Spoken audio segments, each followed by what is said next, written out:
설교 제목이 우리 하나님은 정말 타종교의 신과 다른가? 라는 질문이죠. 다르다고 믿으십니까? 네. 어떻게 다르십니까? 네. 우리는 이 질문을 사실 잘 안 하는 편이죠. 굳이 어찌 하나님과 타 종교의 신을 비교할까? 라고 생각할지도 모르겠습니다. 이 질문은 오늘 본문 속에서 바울이 당했던 시험과 같습니다.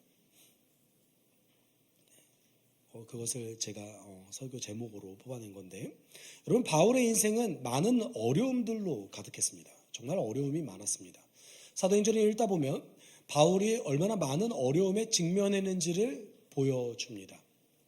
그 중에서 기억해야 될 것 중에 하나는 영적 세력에 의한 방해 공작들이 있었습니다. 뚜렷하게 영적 세력이, 우리가 소위 얘기하는 사단에 속한 그 세력이 바울을 방해했습니다. 오늘도 그 모습이 보여지고 있습니다.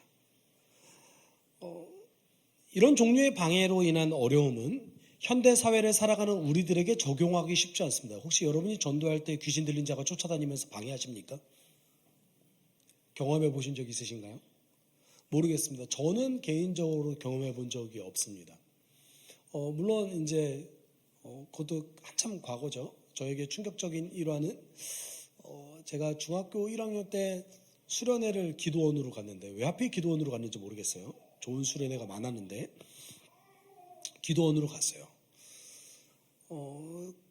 그곳에서 귀신 쫓는 장면을 제가 본 적이 있거든요. 모르죠. 저는 이제 중학교 1학년 때의 그 모습이었으니까. 왜 저러지? 그리고 왜 이런 난리들이 막 벌어지고 있지? 라는 의구심과 함께 이 집단은 뭐지? 라는 생각을 하게 됐습니다. 혹시 여러분, 제가 청소년기 때에 한국 교회가 굉장히 뜨겁게 기도하는 문화를 가지고 있잖아요. 그래서 제가 처음 그 집회를 접했을 때 저희 마음은 좀 두려움이 가득했습니다. 그리고 뭔가 저에게 어떤 일이 안 벌어지면 이상할 것 같은 거예요. 울기라도 해야 될 것 같아요. 앞에 형도 울고 옆에 형도 울고 뒤에 누나도 울기 때문에 나도 울어야 될 것 같은데 나는 왜 눈물이 안 날까? 라는 고민을 하면서 그런 고민을 하면서 저의 중학교 시절 수련회를 지냈던 것 같습니다. 그렇게 수련회 때마다, 그래서 기도회 때마다 제가 하는 습관들이 있었는데 슬픈 생각을 하는 거였어요. 첫 번째는 슬픈 생각을 하는 거였고, 두 번째는 우리 예수님을 생각하면서 불쌍하다고 좀 생각해 보자. 얼마나 불쌍하게 돌아가셨는가 라면서 억지 눈물을 짜내려고 노력했던 기억들이 납니다. 그리고 뒤돌아서 생각해서 지금의 반추에 봐서 그 모습을 비춰봤을 때 그것이 얼마나 큰 왜곡이었는지를 살펴보고도 있습니다. 어쨌든 저에게는 그 귀신을 쫓는 장면이 굉장히 충격적인 장면이었습니다. 근데 여러분, 우리가 일상을 살아가면서 바울이 경험했던 이 영적 세력에 의한 어떤 그 눈에 띄는 방해를 직접적으로 발견하고 적용하는 것은 사실 쉽지 않습니다. 왜냐하면 현대사회에는 물론 이런 귀신의 공격이 있을 것 같아요. 누군가는 그런 어려움을 느끼고 있을 것 같습니다. 근데 적어도 저는 그런 경험을 해봤던 일이 많지 않습니다. 저는 그랬던 것 같아요. 그래서 우리가 오늘 바울이 경험한 이 영적 세력에 의한 방해를 이 현대사회 속에서 어떻게 적용해야 될까를 좀 고민해 봐야 될 것 같아요. 과연 이 귀신 들린 여종이 바울의 어떤 점을 공격했는가? 그리고 그것이 현대사회에도 그대로 우리를 향한 방해와 장애물로 작용하고 있는가? 이 점을 좀 살펴봤으면 좋겠습니다. 그리고 사단은 방해물, 장애물들을 이용해서 우리를 어떻게든 하나님을 사랑하지 못하고 이웃을 사랑하지 못하게 만듭니다. 여러분, 현대사회에 제가 요새 물론 이제 이거는 교회가 만들어낸 장애물이기도 합니다. 교회를 결정할 때에 굉장히 신중할 수밖에 없는 사회가 돼버렸잖아요. 과거에 비하면. 과거 같았으면은 앞에 있는 교회 갔죠. 그렇지 않습니까? 앞에 있는 교회 갔어요. 그곳에 나한테 맞는 연령이 있던지 없던지 상관이 없어요. 왜? 그곳이 그냥 교회라고 생각했고 목회자들에 대한 존중이 있었기 때문에 그래요. 그런데 수십 년의 시간이 지나가면서 교회가 만들어낸 장애물들이 있습니다. 그리고 이 장애물들이 오늘 본문 속에 있었던 이 영적 세력에 의한 이 질문들을 굉장히 와닿게 만드는 경향성을 가지게 됩니다. 여러분, 바울이 받은 이 방해 본질을 좀 알아보고 현대적으로 적용을 하는 시간을 좀 가졌으면 좋겠습니다. 바울이라는 사람은 기독교 역사에서 가장 큰 영향력을 미친 사람입니다. 그래서 어떤 학자들은 바울을 기독교의 창시자라고 부르는 사람도 있습니다. 여러분은 어떻게 생각하십니까? 바울은 예수를 따르는 사람이었습니까? 기독교의 창시자였습니까? 뭐가 다르죠? 어떤 게 다를까요? 바울을 기독교의 창시자라고 생각하는 사람들은 짧은 생을 살다가 죽었던 예수라는 사람을 종교화시켜서 체계화시킨 것이 바울이다라고 주장하는 거예요. 예수라는 인물은 마치 소크라테스처럼 짧은 생을 살다가 죽은 사람인데 그 사람의 가르침을 정치적이고 사회적으로 체계화시켜서 종교 형태로 만들어냈다라고 보는 것이죠. 그것이 이제 바울을 기독교의 창시자라고 보는 개념입니다. 또는 바울을 철저한 예수를 따르는 사람으로 보는 인식도 있습니다. 그래서 바울의 신학과 예수의 가르침이 크게 다르지 않다. 바울은 예수의 가르침을 해석한 사람이다라고 보는 견해가 있습니다. 저는 어떤 견해를 따르고 있을까요? 저는 당연히 후자를 따르고 있습니다. 왜냐하면 기독교를 사회적으로 종교적으로 체계화시키는 것에 제자들에게 아무런 이득이 없었기 때문에 그렇습니다. 왜냐하면 그렇게 종교를 체계화시켰을 때 죽기 때문이죠. 뭐 이득이 있어야 종교를 체계화시킬 거 아닙니까?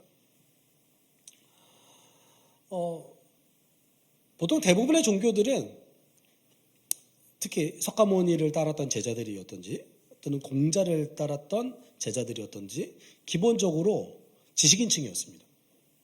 글을 쓸 줄 알아야 돼요. 글을 읽을 줄 알아야 돼요. 그리고 학문을 할 수 있어야 됩니다. 농사 안 짓고. 누구만 할 수 있을까요? 돈이 좀 많아야겠죠. 그렇죠? 네. 예수님의 제자들이 돈이 많던가요? 글을 잘 읽을 줄 알던 사람이었을까요? 베드로는 헬라어를 할 수 없었습니다. 그래서 베드로를 항상 따라다녔던 통역관 역할을 했던 사람이 마가 요한이었습니다. 이렇듯이 기독교는 시작부터 조금 다른 형태를 따르고 있어요. 물론 어느 시점에 이르러서 교회를 정치적으로 이용했던 세력들이 있고 그 기간이 대략 1000년이 이어졌던 건 사실입니다. 근데 기독교의 시작은 절대 사회적이고 종교적이지 않았습니다. 말이 안 되는 공동체가 어느 날 갑자기 툭 튀어나왔어요. 네. 여러분, 성경은요, 로마 제국의 입장에서 봤을 때는 불온서적입니다. 왜 불온서적일까요? 일단 첫 번째, 한 공간에 남녀가 함께 있습니다. 두 번째, 그 공간 안에 계급이 없습니다. 세 번째, 예수님을 그리스도와 주님이라고 생각합니다. 근데 예수님 어떤 분입니까? 로마 제국에 의해서 정당하게 십자가 처형을 당한 자였습니다. 처형당해서 죽은 자를 자신의 주인으로 모시는 것, 이거는 어떤 거에 해당됩니까? 거의 반역에 해당되죠. 자신의 재물을 기꺼이 나눴습니다. 여러분, 일단 시작부터가 뭔가 이상하지 않아요? 이런 곳이 어떻게 형성될 수 있었지? 성경이 이야기하는 거. 그리고 황제가 주인이 아니라 하나님이 세상의 주인이래요. 로마 제국에 있어서 특히 황제를 신성시에서 숭배했던 그 로마 제국 입장에서 봤을 때 성경은 불온서적이죠. 그리고 이 불온서적의 사상 때문에 기독교는 아주 혹독한 박해를 10번 이상 당했습니다. 여러분, 어려움이 많았겠죠? 바울이라는 사람도 어려움이 많았습니다. 처음 시작할 때부터. 바울이 기독교에서 굉장히 중요했던 이유는 예수에 대해서, 교회에 대해서, 성령에 대해서, 믿음에 대해서 그가 정리했기 때문에 그렇습니다. 지금도 우리도 영향을 받고 있죠. 바울의 영향을. 그래서 현대사회, 현대 학자들은 바울을 굉장히 열심히 연구하고 있습니다. 근데 바울이 자신의 인생을 살아갈 때에 한 3가지 정도, 물론 뭐 여러 가지 고통이 있었겠지만 제가 볼 때 한 3가지 정도의 그 어려움이 있었는데, 장애물이 있었는데, 첫 번째는 유대인으로서의 편견을 갖고 있었습니다. 바울이 이거를 깨는 게 굉장히 어려웠어요. 우리도 그렇지 않습니까? 한국인으로서 가지고 있는 기본적으로 탑재된 편견들, 이것을 깨는 게 굉장히 어렵잖아요. 정말로 그 한국인 선교사를 이렇게 통계를 내보면 일본은 그렇게 안 간대요. 마치 그 요나가 그 하나님의 명령을 따르기 싫어했던 것처럼 요새 좀 많이 나아지긴 했는데 그렇다는 통계가 있습니다. 그리고 두 번째는 영적 세력에 의한 직접적인 방해가 있었습니다. 그래서 개인적인 어려움을 좀 겪은 사례들이 있습니다. 그리고 세 번째는 사회 체계와 문화, 로마 제국에 살기 때문에 어쩔 수 없이 겪게 되는 장애물들, 로마 제국 내에서 복음을 전하기 때문에 어쩔 수 없게 겪게 되는 장애물, 어려움들이 있었습니다. 오늘 본문은 영적 세력에 의한 어려움이었습니다. 여러분, 그 사도행전에는 오늘 본문이 시작되기 전 대략 10절까지, 16장 10절까지 바울이 어떻게 유대인으로서의 편견을 깨는가를 보여주고 있습니다. 오랜 시간이 걸렸어요. 아주 오랜 시간이 걸렸습니다. 사도행전 16장 10절에 이르러서야 유대인으로서 가지고 있었던 그 바울의 소망과 편견을 깨버리고 하나님의 비전을 따르기로 바울이 결단합니다. 원래 바울은 자신의 민족을 구원하기 원했습니다. 그래서 유대인들이 주로 거주하는 지역들을 골라가면서 선교했습니다. 그리고 그곳에서 이방인도 함께 선교했던 것뿐입니다. 그렇지만 바울의 선교에는 이방인과 유대인들이 함께 있었죠. 그러다가 마게도냐 환상을 보고 바울이 그때서야 비로소 내가 가지고 있었던 소망보다 하나님의 꿈이 더 중요하다는 것을 인식하고 유대인으로서 편견을 버린 다음에 빌립보 지역으로 갑니다. 마게도냐 지역으로 가서 그 첫 번째 도시 빌립보로 가죠. 그 빌립보에서 바울은 자신의 인생의 동역자 루디아를 만납니다. 그리고 그 다음부터 오늘 본문이 시작되죠. 오늘 본문부터 이제 바울의 고생이 시작됩니다. 네. 루디아의 집에서 머물면서 빌립보에서 전도를 하기 시작했는데 어떤 한 여인을 바울이 길 가다가 만납니다. 오늘 본문이죠. 어느 날 우리가 기도하는 곳을 가다가 귀신 들려 점을 치는 여종 한 사람을 만났는데 그는 점을 쳐서 주인들에게 큰 돈벌이를 해주는 여자였다. 여러분 16절을 통해서 이 여인이 어떤 사람인지 알 수 있습니다. 첫 번째 점치는 여인이었어요. 그리고 두 번째는 노예였습니다. 네. 그리고 세 번째는 이 여인을 통해서 그 주인들이 큰 돈을 벌었습니다. 이 당시에 여러분 그 피톤의 영 뭐 이렇게 쓰는데 점치는 거를 피톤의 영이라는 피톤이라고 번역이 되고 있어요. 그 여러분 혹시 그리스 로마 신화를 잘 알고 계십니까? 읽어보신 분 계세요?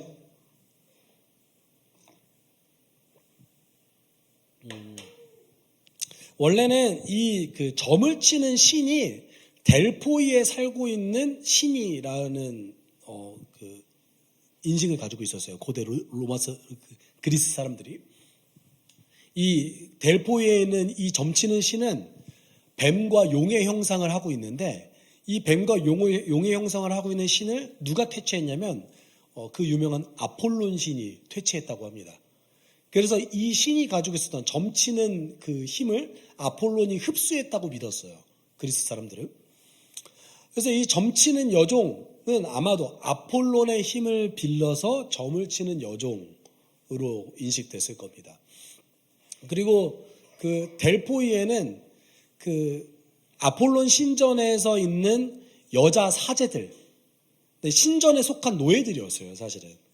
여자 사제들이 마술과 주술을 이용해서 점치는 일들이 많이 있었습니다. 아마도 이 여종의 주인은 델포이에 있는 아폴론 신전에서 한 여인을 구매했을 가능성이 높습니다. 그리고 이 여인은 그 주인이 요구하는 것을 굉장히 잘 만족시켰던 것 같아요. 우리로 따지면 용환무당인 거죠. 잘 맞췄어요. 아마 그 이유는 귀신 들렸기 때문이 아닌가 생각이 듭니다. 사람의 욕망을 잘 이용해서 그 사람이 원하는 말들을 잘 해주는 여인이었던 것 같습니다.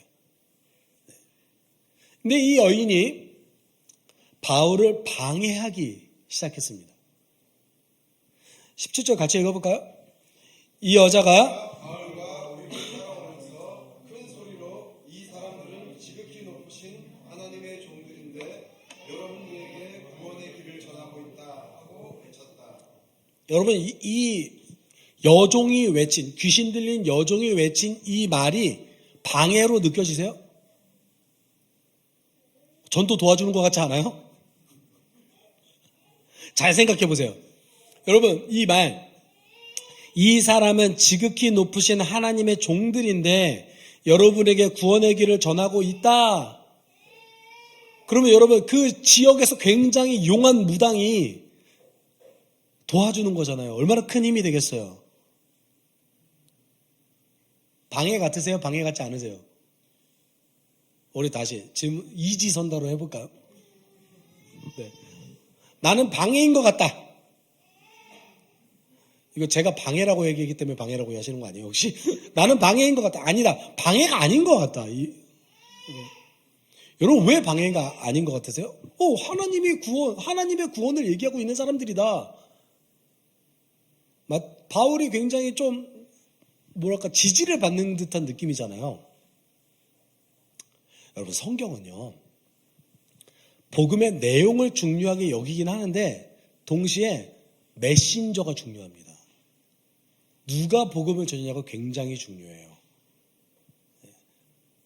여러분 이 메탄동 지역에서 한 용한 무당이 저기 숲속교회는 지극히 높으신 하나님의 구원을 잘 전하는 곳이에요. 이렇게 점치는 사람마다 이렇게 얘기해 줬다고 생각해 보세요. 전도일까요?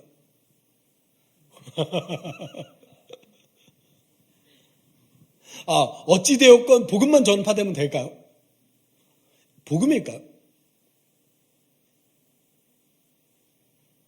잘 생각해 봅시다. 이게 왜 방해냐면요. 엄청난 방해입니다. 엄청나게 지금 바울이 복음 전도를 방해받고 있는 거예요. 왜 그럴까요? 여기서 사용하는 지극히 높으신 하나님, 이거 잘못된 번역이에요. 사실 지극히 높으신 신이라고 번역해야 돼요. 왜냐하면 여기서는 분명히 헬라어 떼오스라는 번역체를 사용했습니다. 떼오스가 신약 성경에서 하나님으로 번역된 건 맞아요. 그런데 일반적으로는 이 떼오스라는 단어는 신이라고 번역이 됩니다. 여러분 이 여종이 섬기는 신이 뭐예요? 아폴론이라고 추측되잖아요. 그리스 신들 중에서 아폴론 신을 섬기는 여종이 지극히 높으신 신의 구원의 길을 전하고 있다라고 사람들에게 외치고 다니면 그 신이 뭐라고 여겨지겠습니까? 그리스 최고 신이 누구죠? 제우스로 여겨지죠. 안 그렇겠어요? 여러분 만약에 여러분 이게 어떤 문제가 있냐면 잘 보세요. 무당이 저 교회는 하나님의 복음을 전하고 아주 신실하게 구원을 전하는 곳이에요 라고 점치는 사람마다 소개를 해줬어요. 그래서 많은 사람들이 우리 교회에 왔다고 생각해 봅시다. 어떤 문제가 생길까요? 무슨 문제가 있죠? 점을 치러 왜 가죠? 그러니까 점을 치러 가는 의도가 뭡니까? 1번 하나님의 가치를 따르기 위해서. 2번, 내 욕망을 충족하기 위해서. 1번입니까? 2번입니까? 2번이죠. 철저하게 내 욕망을 충족하기 위해서 그 무당집을 갔는데 그곳에서 하나님을 소개받습니다. 그러면 그 하나님은 어떤 하나님입니까? 내 욕망을 충족시켜주는 하나님이죠. 전도입니까? 방해입니까? 방해입니다. 여러분 절대 복음 전도할 때 우리 하나님은 나에게 이런 거 주세요. 이런 얘기 하지 마세요. 우리 하나님이 무속신앙에 있는 그 하나님입니까? 아니잖아요. 여러분 메신저의 왜곡이 있을 때 어떤 현상이 있냐면 사람들은 그가 믿는 신 변덕스럽고 악하고 언제든지 사람을 괴롭힐 수 있는 그 그리스 신 중에 하나, 그 하나로 하나님, 바울이 섬기는 하나님을 여길 수 있다는 것이죠. 방해죠. 아주 큰 방해죠. 바울을 따라다니면서 이 얘기를 했던 것 같아요. 아주 큰 소리로. 바울이 어떤 심정이었을까요? 얘를 어떻게 하지? 여러분 이 본문을 우리가 처음 접했을 때 우리의 초점은 여종에게 가 있습니다. 그렇죠? 그래서 저는 어떤 생각을 좀 가지고 있었냐면 오늘 본문 속에서 오늘 우리 세번역 성경에는 바울이 이 여종을 귀찮게 여겼다라는 대목이 등장합니다. 그래서 이 불쌍한 여인은 왜 귀찮게 여기지? 이런 생각을 할 수도 있고요. 두 번째는 바울이 이 여종을 왜 안 고쳐주지? 라는 생각을 할 수도 있습니다. 여러분 이 둘 중에 하나의 생각을 하시지 않으셨습니까? 이 여종을 불쌍히 여기고 왜 안 고쳐주지? 여러분 그 바울이 키프로스 섬에서 선교할 때 마술사 시몬을 만났습니다. 마술사 시몬이 아니었던 것 같은데 시몬 맞나요? 죄송해요. 마술사를 만났어요. 그 마술사를 만났을 때 바울이 어떻게 했죠? 불쌍히 여겼나요? 어떻게 했어요? 하나님의 이름으로 저주했죠. 그렇죠? 이 여인은 엄청나게 지금 바울의 선교 사역을 가로막기 위해서 방해하고 노력하고 있는 여인이에요. 근데 안타까운 사실은 이 여인의 의지로 하고 있는 것이 아니라 귀신 들려 있는 것이죠. 바울이 심각하게 고민을 하고 있어요, 지금. 이 여인을 어떻게 해야 될까? 그 대목이 18절에 나옵니다. 18절 같이 읽어볼까요? 여자가 여러 날을 두고 이렇게 함으로 바울이 귀찮게 여기고 돌아서서 그 귀신에게 내가 예수 그리스도의 이름으로 내게 명하니 이 여자에게서 나오라 하고 말하니 바로 그 순간에 귀신이 나왔다. 여러분 여기서 보면은 여자가 여러 날이라고 했던 이 여러 날의 번역은 사실 많은 날입니다. many days예요. 그래서 많은 날 동안 따라다니면서 그렇게 바울을 방해했어요. 근데 바울이 여기서 귀찮게 여겼다라는 단어가 방해를 받았다, 크게 화를 냈다, 그 다음에 귀찮게 여겼다, 이게 세 가지 다 번역이 가능한데, 이 뉘앙스 안에 사실은 바울의 고민이 좀 들어가 있었던 것 같아요. 바로 귀신 쫓아내면 되잖아요. 그러면 선교를 좀 편하게 할 수 있지 않겠어요? 그렇지 않죠. 이 여종이 어떤 여종이었어요? 주인에게 어떤 여종이었어요? 돈을 많이 벌어다 주는 여종이었습니다. 만약에 주인들이라는 표현이 나오거든요. 여인의 주인이 한 명이 아니었어요. 주인들이었어요. 만약에 바울이 귀신을 바로 내쫓았다면 그 지역에서 바로 쫓겨났을 가능성이 더 높습니다. 그러니까 바울의 선교 사역을 보면은 바울에게 적극적으로 반대하는 대적자들이 등장했을 때 바울은 그 지역에서 선교 사역을 제대로 하지 못하는 것을 발견하게 됩니다.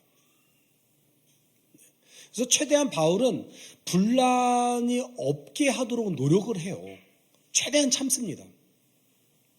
근데 어쩔 수 없을 때 바울이 행동을 하는데, 그리고 또 한 가지는 여러분 바울에게 귀신을 내쫓는 능력이 있습니까 없습니까? 그거 바울의 능력 아니에요. 예수의 능력이죠. 내가 가지고 있지 않는 능력을 가지고 행사하겠다는 생각을 하는 것 자체가 이상한 거 아니에요? 그렇죠? 네. 여러분, 은사는 내가 가진 게 아닙니다. 하나님이 주신 거지. 바울의 입장에서 자신의 일을 잘 했던 거죠. 그런데 이제 아마도 성령께서 사인을 주셨는지 바로 내쫓게 됐습니다. 그 순간에 그곳에서 여인에게서 귀신이 쫓겨났습니다. 여러분, 바울은 이 여인이 따라다니면서 했던 말 때문에 굉장히 큰 분노를 느꼈을 거예요, 아마. 우리 하나님 제우스가 아닌데, 우리 하나님 너 따위가 믿는 하나님과 정말 다른 분인데, 사람들은 혼동했을 겁니다. 엄청난 선교의 방해물로 작용했을 겁니다. 그렇지만 그럼에도 불구하고 빌립보에서의 사역을 지속하기 위해서 바울은 참았지만 결국 참지 못했죠. 왜냐하면 이 여인의 방해가 바울의 선교 사역에 굉장히 치명적이었기 때문에 그렇습니다. 여러분, 오늘 본문 속에서 바울은 어떤 한 영적 세력의 반대를 받았습니다. 방해를 받았습니다. 근데 이 영적 세력의 방해는 어떤 의미에서 이런 방해와 같습니다. 너희 신은 정말 달라? 너가 정말 믿는다고 얘기하는 그 하나님은 정말 다른 신이야? 라고 묻는 것과 같습니다. 여러분, 현대사회 속에서 우리가 경험하게 되는 그 장애물 중에 하나는 이런 종류의 질문들입니다. 너희가 믿는 하나님은 정말 다르니? 그래서 사단은 전략을 바꿔서 우리를 향해서 우리가 믿는 하나님이 다른 하나님이라는 것을 의심하게 만들죠. 그럼 우리 하나님은 정말 다른 하나님 맞습니까? 세상에 믿는 우상들과 다릅니까? 다르죠. 어떻게요? 저는 현대 기독교인들 가운데 많은 패턴을 발견하게 되는데 그 패턴이 뭐냐면 마치 하나님을 우상 숭배하듯이 믿는 기독교인들을 발견하게 됩니다. 우리 하나님이 거의 지방령인 것 같고요. 무속신앙에서 믿듯이 이렇게 믿는 경향성도 보게 되는 것 같고요. 제가 볼 때 두 가지를 가지고 사단이 우리를 공격하는데 첫 번째는 성경의 내용을 가지고 공격합니다. 그래서 첫 번째는 성경의 내용을 통해서 하나님이 다른 우상과 다르지 않다라고 공격하는 경향성이 있습니다. 대부분 이런 공격들은 구약 성경을 통해서 일어나는 거죠. 구약에 보니 하나님이 이렇게 나쁘던데, 이렇게 무자비하던데, 너희 하나님 정말 다른 신 맞아? 선하신 분 맞아? 사랑이 있어 정말? 여러분, 이런 고민 혹시 해보신 적 없으십니까? 전 많이 해봤습니다. 사단이 우리의 마음을 이용해서 그런 공격들을 많이 하죠. 여러분, 구약 성경은 전하고자 하는 메시지가 뭘까요?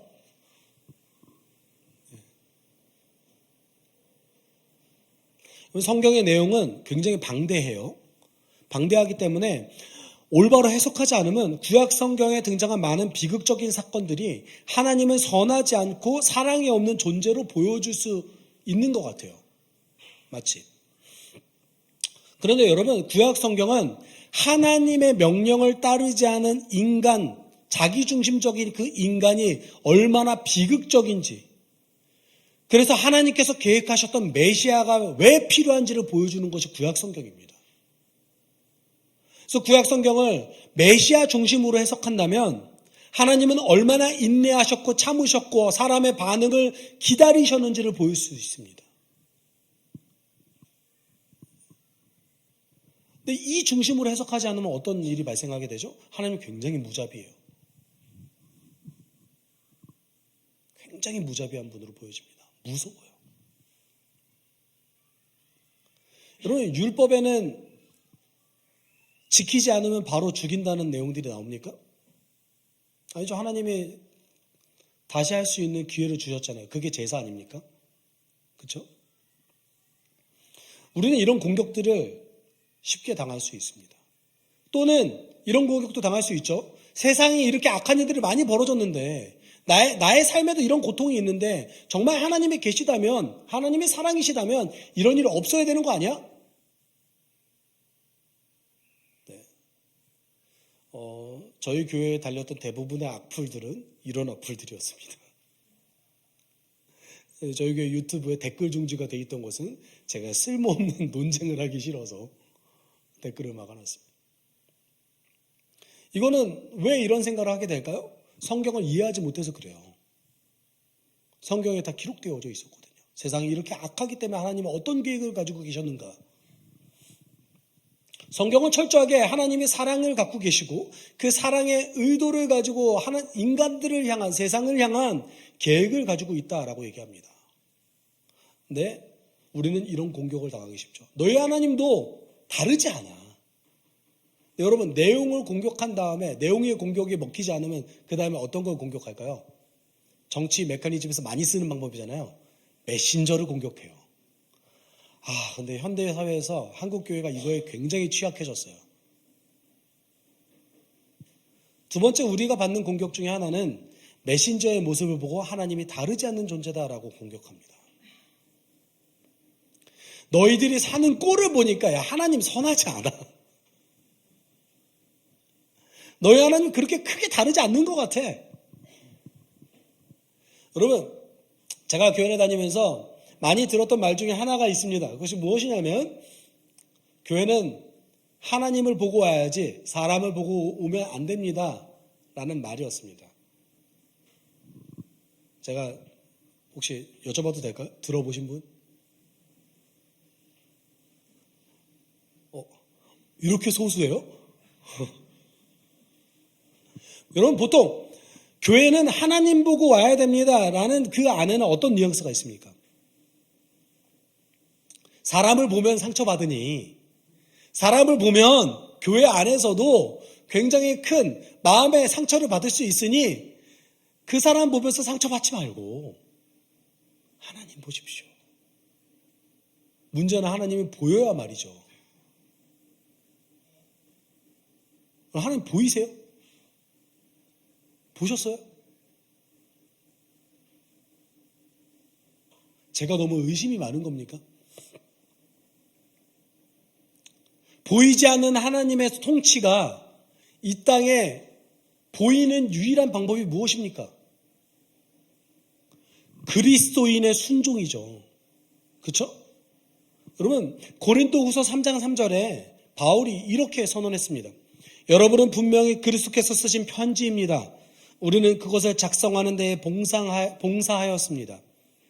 그것을 먹물로 쓴 것이 아니라 살아계신 하나님의 영으로 쓴 것이요 들판에 쓴 것이 아니라 가슴판에 쓴 것입니다. 여러분, 그리스도의 편지 누굽니까? 하나님이에요.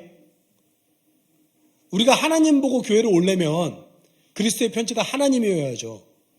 근데 문제는 하나님이 안 보여요. 성경은 그리스도의 편지를 누구라고 얘기하고 있습니까? 우리라고 얘기하고 있습니다. 그러면 교회는 누구 보고 와야 됩니까? 우리 보고 와야죠. 그렇죠? 근데 현대교회가 이 메신저의 공격에 굉장히 취약해졌습니다. 마치 뉴스를 틀어보면 정강훈이 기독교를 대표하는 것 같아요.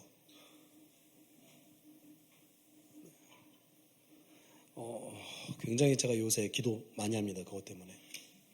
하나님, 제가 도대체 다음 세대 목회를 어떻게 해야 됩니까?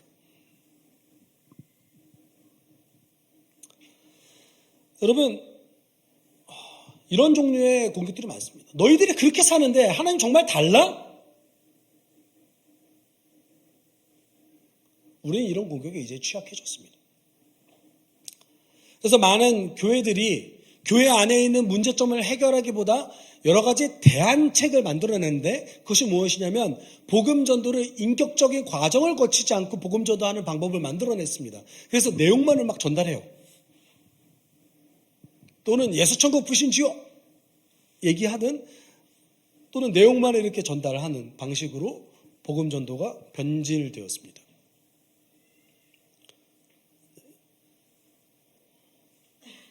또는 메신저에 대한 공격을 받을 때 여러분 분노하시죠? 우리도 선한 일 많이 해.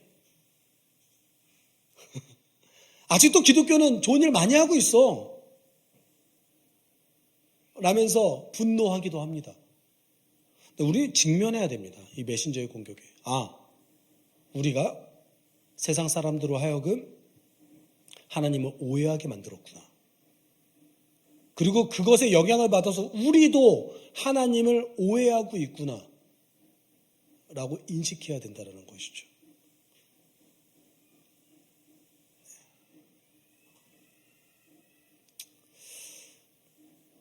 여러분, 그렇다면 우리는 이렇게 적극적인 방해를 어떻게 극복할 수 있습니까?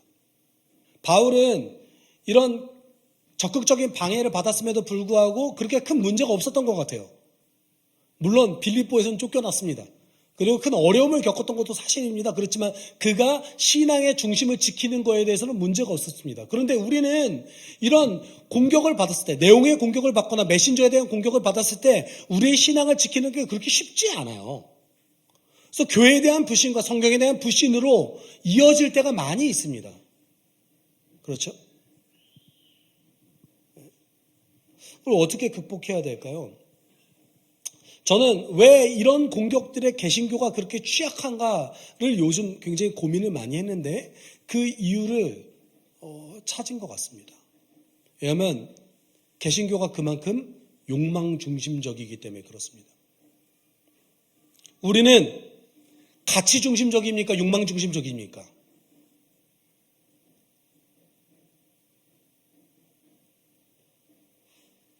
여러분, 현대교회는 욕망의 덩어리입니다. 제가 지난주에 이런 메시지를 전달했던 기억이 있어요. 제가 목사로서 그다지 자격이 없는 것 같습니다. 라는 말을 했던 이유는 제 안에 막 욕망 덩어리라는 것이 발견되기 때문에 그래요. 예배는 마치 진통제를 주입하는 위로만 가득합니다. 슬픔과 고통을 잊을 수 있는 예배가 주를 이루고 있고 거기에 이제 더한 자극을 주는 데에 집중하고 있습니다. 헌금은 이 땅의 복을 받기 위한 수단으로 전락했고 우리의 기도는 우리의 욕망으로 가득 차 있습니다. 그럼에도 불구하고 때때로 욕망 중심적이지 않은 성도들이 그래도 교회 안에 있습니다. 그렇죠? 그래서 교회를 위해서, 성도를 위해서 헌신하고자 하는 성도들이 있어요. 맞잖아요. 여러분 교회를 위해서 그동안 헌신했던 것이 여러분 자신을 위한 게 아니었잖아요. 교회를 위한 것들이었잖아요. 문제는 성도들의 그 마음을 목사가 자신의 욕망을 위해서 사용하는 시대가 되었습니다. 저도 그런 모습들을 발견합니다. 여러분이 밤낮 전도하셨으면 좋겠어요.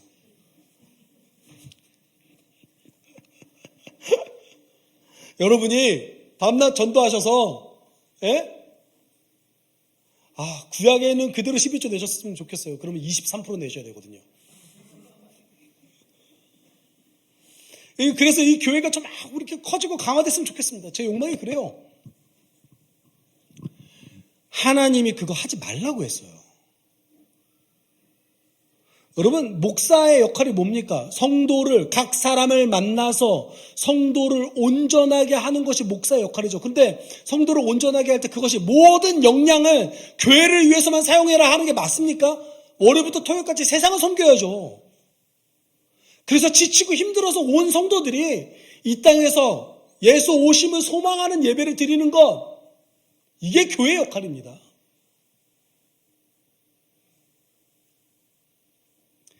여러분, 교회는요, 하프타임에 있는 그 작전회의 같아요. 하프타임에 있었던 작전회의는 뭘 합니까? 후반전에 잘 뛰기 위해서 하는 거잖아요. 문제는 하프타임에 있는 작전회의 때 우리가 막 뛰고 있어요. 그래서 나가서 퍼져 있어요.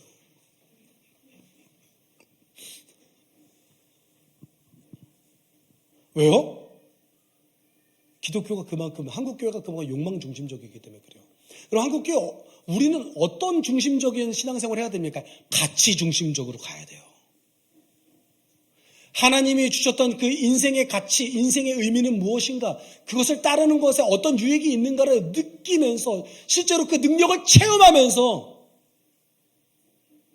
가야 되는 거죠. 돈을 벌고 돈을 쓰는 것에 집중하는 의미 없는 이 세상에서 교회는 이 가치를 따라 살았더니 내 삶에 새로운 의미를 창출하는구나. 그것을 발견하는 자들이 그 기쁨을 나누면서 신앙생활하는 공간이 되어야 됩니다. 그랬을 때 우리는 너희 신은 정말 달라? 그 공격을 이겨낼 수 있어요. 왜냐하면 욕망 중심적인 욕망 중심적인 종교 활동하는 수많은 사람들 앞에서 나는 욕망 중심적이 아니라 하나님 주신 인생의 진정한 가치를 알아가면서 살고 있기 때문이야 라고 삶으로서 말할 수 있기 때문이죠.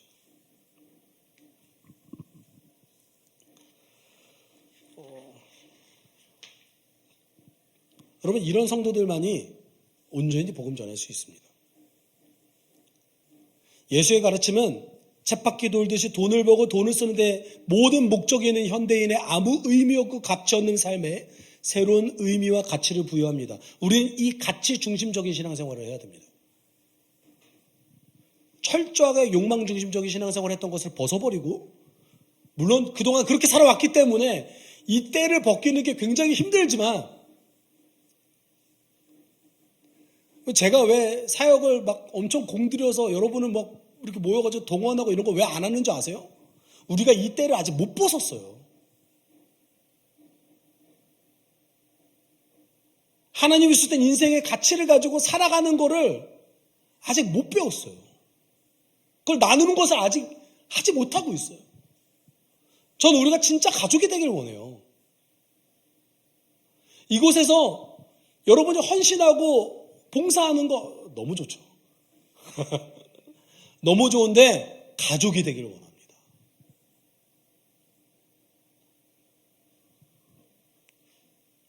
여러분, 우리 같이 기도할게요.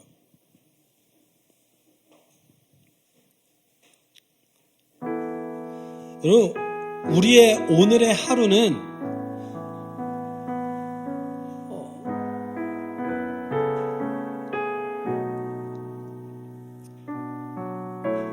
우리의 욕망을 억제하고 하나님이 주시는 가치를 가지고 살아가는 데 집중해야 됩니다.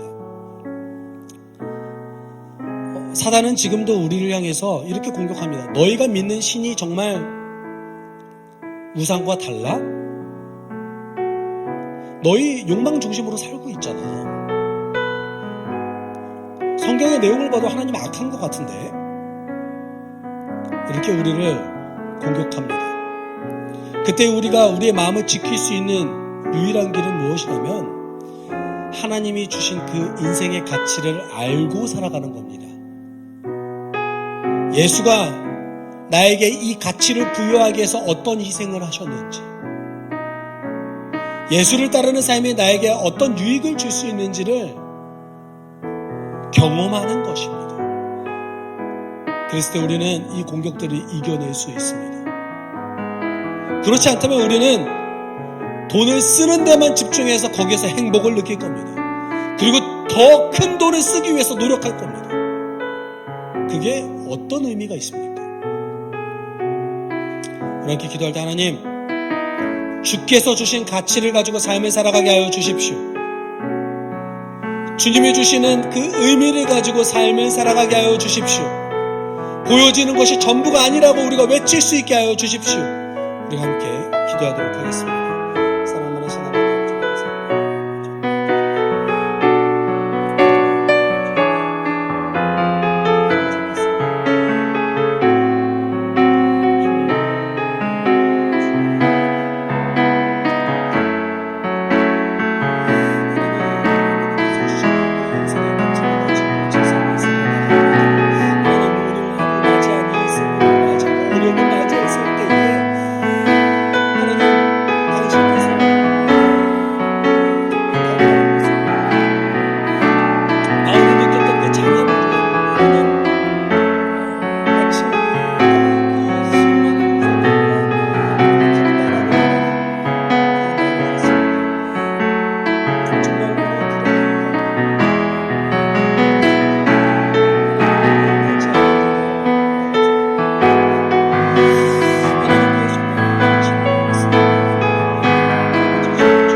사랑이 많으신 하나님 아버지, 지금도 세상의 많은 사람들 그리고 악한 세력은 우리가 믿는 하나님이 다른 우상들과 다르지 않다라는 것을 우리에게 그런 생각을 하게끔 공격을 합니다. 하나님, 그렇지만 많은 신들, 그 우상들과 너무나 다르신 그 하나님, 우리를 사랑하셔서 그 자신조차 희생하셨던 그 하나님을 우리는 믿습니다. 하나님, 우리가 자기 중심성을 벗어버리고 욕망을 위해서 살아가는 것이 아니라 당신께서 주셨던 삶의 가치를 위해서 살아갈 수 있게 하여 주십시오. 그것을 위해서 노력하게 하여 주시고 함께 동역하게 하여 주십시오. 감사하며 거룩하신 예수 그리스도의 이름으로 기도드립니다. 아멘. 주 예수 그리스도의 은혜와 하나님의 사랑과 성령의 교통하심이 주께서 주셨던 삶의 의미와 가치로 하루를 살아가길 소망하는 숲속교회 성도들과 이 자리에 모인 모든 성도들 위에 함께 있을지어다. 아멘.